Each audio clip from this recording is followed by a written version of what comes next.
பொதுக்காலம் 7ஆம் வாரம், செவ்வாய்க்கிழமை. முதல் வாசகம் சீராக்கின் ஞான நூலிலிருந்து வாசகம். அதிகாரம் 2, வசனங்கள் 1 முதல் 11 வரை. குழந்தாய், ஆண்டவருக்கு பணிபுரிய நீ முன் வந்தால் சோதனைகளை எதிர்கொள்ள முன்னேற்பாடு செய்து கொள். உள்ளத்தில் உண்மையுள்ளவனாயிரு, உறுதியாக இரு. துன்ப வேளையில் பதற்றமுடன் செயலாற்றாதே. ஆண்டவரை சிக்கென பிடித்துக்கொள், அவரை விட்டு விலகிச் செல்லாதே. உன் வாழ்க்கையின் முடிவில் வலிமை அடைவாய். என்ன நேர்ந்தாலும் ஏற்றுக்கொள். இழிவு வரும்போது பொறுமையாயிரு. நெருப்பில் பொன் புடமிடப்படுகிறது. ஏற்புடைய மனிதர் மானக்கேடு எனும் உலையில் சோதித்து பார்க்கப்படுகின்றனர். ஆண்டவரிடம் பற்றுறுதி கொள், அவர் உனக்கு துணை செய்வார். உன் வழிகளை சீர்படுத்து, அவரிடம் நம்பிக்கை கொள். ஆண்டவருக்கு அஞ்சுவோரே, அவரிடம் இரக்கத்துக்காக காத்திருங்கள். நெறி பிறழாதீர்கள், பிறழ்ந்தால் வீழ்ச்சி அடைவீர்கள்.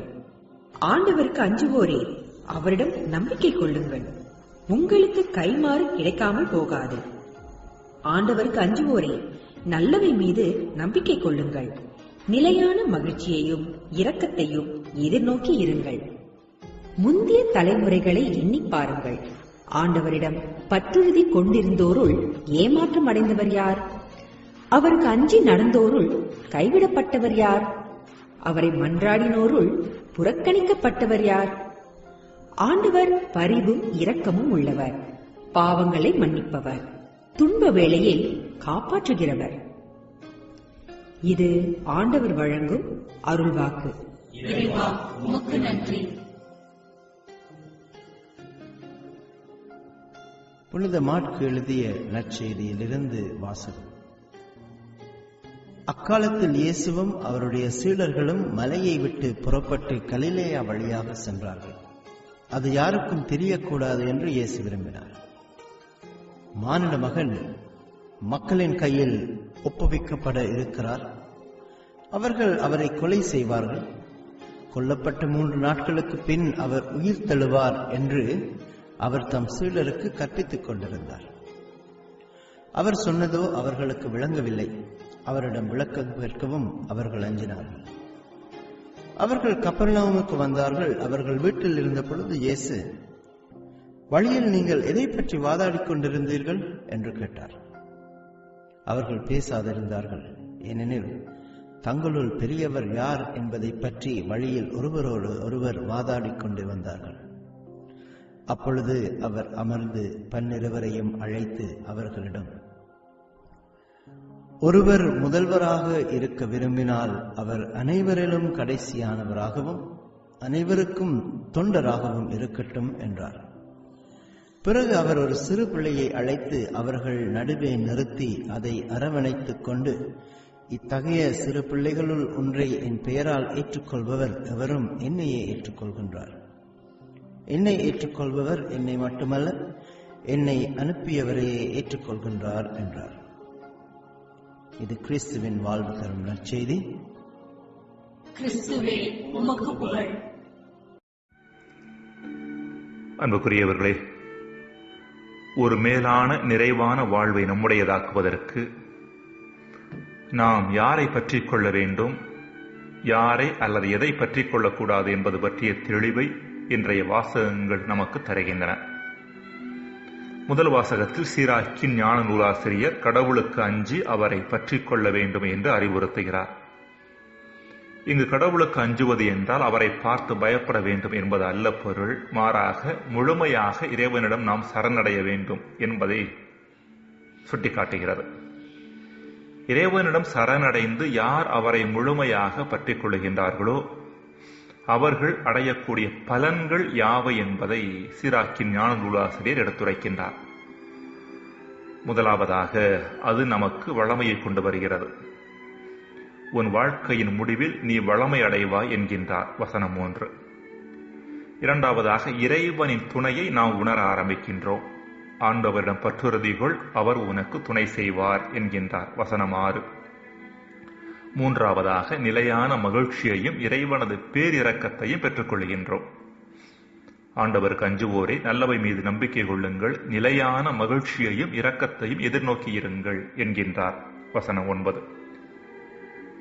மேலும் இறைவனிடம் சரணடைந்து அவரை பற்றிக் கொள்வது எப்படி என்பதற்கான வழிமுறைகளையும் நூலாசிரியர் நமக்கு தருகின்றார். குழந்தாய், ஆண்டவருக்கு பணிபுரிய நீ முன்வந்தால் சோதனைகளை எதிர்கொள்ள முன்னேற்பாடு செய்து கொள். உள்ளத்தில் உண்மையுள்ளவனாக இரு, உறுதியாக இரு என்றும் வசனங்கள் 1 மற்றும் 2. ஆண்டவரை சிக்கன பிடித்துக்கொள், அவரை விட்டு விலகிச் செல்லாதே என்றும் வசனம் 3. இழிவு வரும்போது பொறுமையாக இரு என்றும் வசனம் 4.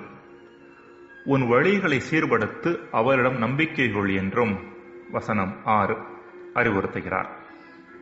அதாவது சோதனைகளை மன உறுதியோடு எதிர்கொள்வதும், உண்மையுள்ளவராக இருப்பதும், இறைவனை சிக்கன பிடித்துக்கொண்டு அவரில் நம்பிக்கை கொள்வதுமே சீராக்கின் ஞான நூலாசிரியர் நமக்கு சுட்டிக்காட்டும் வழிமுறைகளாகும். அதே வேளையில் எதை பற்றி கொள்ளக்கூடாது என்கின்ற தெளிவை இன்றைய நற்செய்தியில் நாம் பார்க்கின்றோம். தன்னையே முழுமையாக வெறுமையாக்கிய இயேசுவோடு கூட இருந்த சீடர்களோ இயேசுவின் மனநிலைக்கு மாற்றான மனநிலையோடு வாழ்ந்தார்கள் என்பதை மார்க்கு அழகுற எடுத்துரைக்கின்றார். அகந்தையை அறவே அழித்து வாழ்ந்த இயேசுவோடு கூட இருந்தவர்களிடம் அதிகமாக இருந்தது அகந்தை. இந்த அகந்தையின் காரணமாகவே சீடர்கள் யார் பெரியவர் என்று தங்களுக்குள்ளே சண்டையிட்டனர். இன்று கூட பல இடங்களில் யார் பெரியவர் என்கிற பிரச்சனை நடைபெறுகிறது. ஒரு பணக்கார வீட்டில் திருமணம் ஒன்று நடைபெற்றது. அந்த பணக்காரர் தானே எல்லா வீட்டுக்கும் போக முடியாத காரணத்தால் தன் நம்பிக்கைக்குரிய காரியதரிசியின் வழியாக ஒரு சிலருக்கு பத்திரிகைகளை கொடுத்து அனுப்பினார். இந்த காரியதரிசி ஒருவரிடம் பத்திரிகையை எடுத்துச் சென்றார். இந்த நபர் தன்னையே முக்கியமான நபராக எண்ணிக்கொள்ளும் ஒரு பேர் வழி. பணக்காரரே நேரடியாக வந்து தன்னை அழைப்பார் என்று எதிர்பார்த்தார். ஆனால் காரியதரிசி வந்ததை அவரால் பொறுத்துக் கொள்ள முடியவில்லை. எனவே கோபத்துடன், என்னை அழைக்க உன்னை போல 3ஆம் தர ஆசாமிதான் உங்கள் எஜமானருக்கு கிடைத்தாரா என்றார். காரியதரிசி கொஞ்சமும் கோபப்படாமல், முதல் தர மனிதர்களை எங்கள் எஜமானரே நேரடியாக அழைக்கிறார், உங்களை போன்ற 3ஆம் தர மனிதர்களை அழைக்க என்னை அனுப்புகிறார் என்று பதில் தந்தாராம். இது போன்ற மனப்பக்குவங்களுக்கு பின்னால் இருப்பது அகந்தை என்பது நமக்கு தெரியும். இந்த ஒரு அகந்தையை எந்த ஒரு மனிதர் பற்றி கொண்டு அதன் பின்னால் போகிறாரோ அவர் இறைவனை விட்டு தூரச் செல்வதோடு தன் அழிவையும் தானே தேடிக்கொள்கிறார். இதற்கு மாறாக அகந்தையை எந்த ஒரு நபர் வெறுமையாக்குகின்றாரோ அவரே இறைவனை பற்றி கொள்ள முடியும். எனவேதான் இயேசு ஒருவர் முதல்வராக இருக்க விரும்பினார், அவர் அனைவரிலும் கடைசியானவராகவும் அனைவருக்கும் தொண்டராகவும் இருக்கட்டும் என்கின்றார். இது அகந்தையை வெறுமையாக்குவதற்கான அழைப்பாக இருக்கிறது. ஜெபம். இறைவா, எம் அகந்தையை பற்றிக் கொள்வது வீழ்ச்சியையும் உம்மை பற்றிக் கொள்வது உயர்வையும் கொடுக்கும் என்பதை நாங்கள் உணர வரம் தாரும். ஆமேன்.